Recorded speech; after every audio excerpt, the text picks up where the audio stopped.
নমস্কাৰ সকলোকে মোৰ চেনেললৈ স্বাগতম জনালোঁ। আজি ৰাতিপুৱাই মোৰ খাবলৈ মন গৈছে বৰা চাউলৰ জলপান, কিন্তু মিঠাকৈ নহয়, নিমখীয়াকৈ খাবলৈ মন গৈছে। সেইবাবে মই কেনেদৰে জলপান খালোঁ আজি আপোনালোকৰ আগত সেই তাকে আগবঢ়াওঁ ভিডিঅ'টো। বৰা চাউলখিনি মই কালি ৰাতিয়ে খুব ধুনীয়াকৈ ধুই পেলাই থৈ দিছোঁ, আৰু লগত কি বনাই পেলাই খালোঁ আপোনালোকৰ আগত দেখাওঁ তাকে। এইফালে মই বৰা চাউলখিনি কালিয়ে খুব ধুনীয়াকৈ ধুই পেলাই হটকেছ তাতে অলপমান পানী দি এনেকৈ তিয়াই থৈ দিছিলোঁ, আৰু এইখিনি বৰা চাউলখিনি পূৰা ফুলি আছে।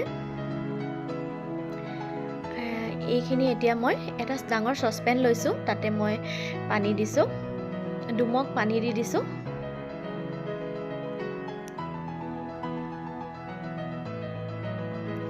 আৰু ইয়াতে মই এটা বাঁহৰ খৰাহী দি দিছোঁ, আৰু বাঁহৰ খৰাহী নাথাকিলে আপোনালোকে ফুটা লগা ষ্টিলৰ খৰাহীও দিব পাৰে।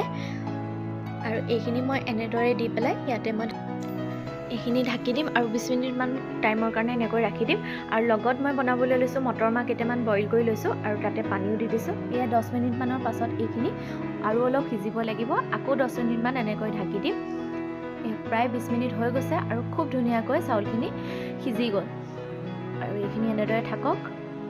এইফালে মই কেৰাহী এখন পাতি লৈছোঁ, ইয়াতে দিছোঁ মই মিঠাতেল, ইয়াতে কেইটামান দিছোঁ পাঁচফোৰণ, আৰু ইয়াতে মই কাটি লোৱা এটা পিঁয়াজ দি দিছোঁ, আৰু কেইটামান কেঁচা জলকীয়া দিছোঁ। এইখিনি ভালদৰে ভাজি ল'ম।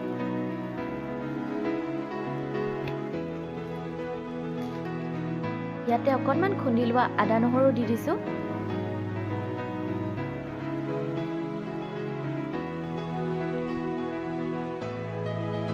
ইয়াতে মই বইল কৰি ৰখা মটৰখিনি দি দিলোঁ, অকণমান বইল কৰি লোৱা পানীৰ সৈতে।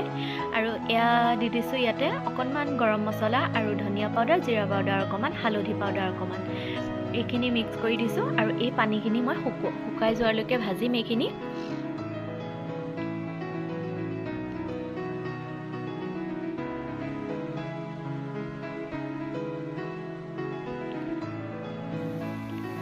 এইখিনি শুকাই গ'ল, আৰু মোৰ মটৰৰ ভাজিখনো ৰেডি হৈ গ'ল। আৰু ইয়াতে মই ৰৌ মাছ 2 পিচ একদম পূৰা মছলা সানি, নেমু সানি ফ্ৰাই কৰি লৈছোঁ। আৰু এয়া মোৰ ৰাতিপুৱাৰ নিমখীয়া জলপানখন ৰেডি হৈ গ'ল।